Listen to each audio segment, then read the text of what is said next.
சமூக நலத்துறை அமைச்சர் கீதா ஜீவன் தூத்துக்குடியில் செய்தியாளர்களை சந்தித்து வருகிறார். நேரலையில் பார்க்கலாம்.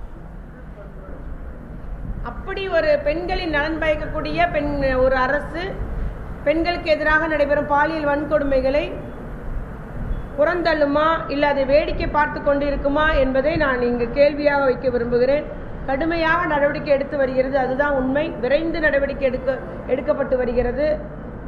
ஒரு சில வழக்குகளில் அந்தந்த இடங்களில் உள்ள சூழ்நிலைக்கு ஏற்றாற் போல இல்லை அந்த இடங்களில் உள்ள ஒரு காவல் அதிகாரியோ இல்லை பிற அதிகாரியோடைய கவனக்குறைவினால் இல்லை அவர்களுடைய ஒரு புறக்கணிப்பினால் ஒரு தவறு நடந்தால் கூட உடனடியாக நம்முடைய அரசின் கவனத்திற்கு வரும்போது உடனடியாக அரசு நடவடிக்கை எடுக்கிறது.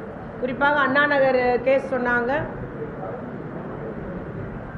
உடனடியாக நடவடிக்கை எடுக்கலன்னு. உடனடியாக நடவடிக்கை எடுக்கலன்ற தகவல் அரசுக்கு முதலமைச்சருக்கு வந்த உடனே மகளிர் அனைத்து வகை மகளிர் காவல் நிலையத்துக்கு சொல்லி உடனடியாக அந்த குற்றவாளி மீது நடவடிக்கை எடுக்கப்பட்டிருக்கு.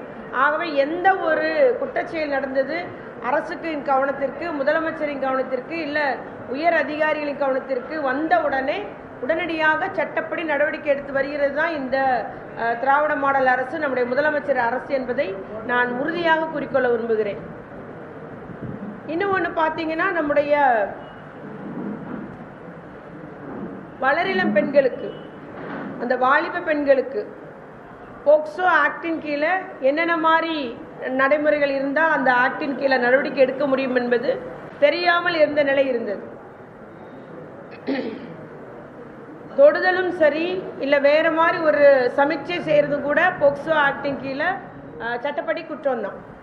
அதனால இந்த மாதிரி ஒரு போக்சோ சட்டம் என்ன, அது குழந்தைகளுக்கும் எப்படி பாதுகாப்பாக இருக்கிறது, அது ஆண் குழந்தைனாலும் சரி பெண் குழந்தைனாலும் சரி என்பதை விழிப்புணர்வு என்பது பரவலாக்கப்பட்டு வருகிறது. எல்லா இடமும் கல்வித்துறை, சமூக நலத்துறை, காவல்துறை இணைந்து அத்துணை பள்ளி மாணவர்களுக்கும், குறிப்பாக முதற்கட்டமாக 9ஆம் வகுப்புலேருந்து 12ஆம் வகுப்பு வரைக்கும் அத்துணை மாணவர்களுக்கும் இன்னைக்கு நம்ம விழிப்புணர்வு செஞ்சுருக்கோம்.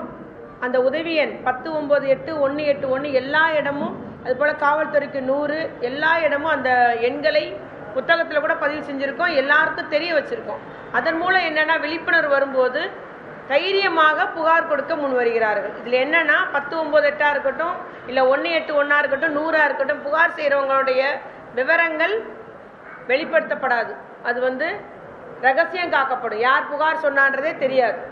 ஆகவே அப்படி ரகசியம் காக்கப்பட்டு முறையாக செயல்படுறதுனால இன்னைக்கு தைரியமாக, அது தாயா இருந்தாலும் இல்லை பிள்ளையா இருந்தாலும் சரி, ஒரு தாயா இருந்தால் 181க்கு ஃபோன் பண்ணி இந்த மாதிரி என் பிள்ளைக்கு இந்த மாதிரி செயல் நடந்துருச்சு, நடவடிக்கை எடுங்கன்னு சொல்லிட்டு வச்சிடுறாங்க.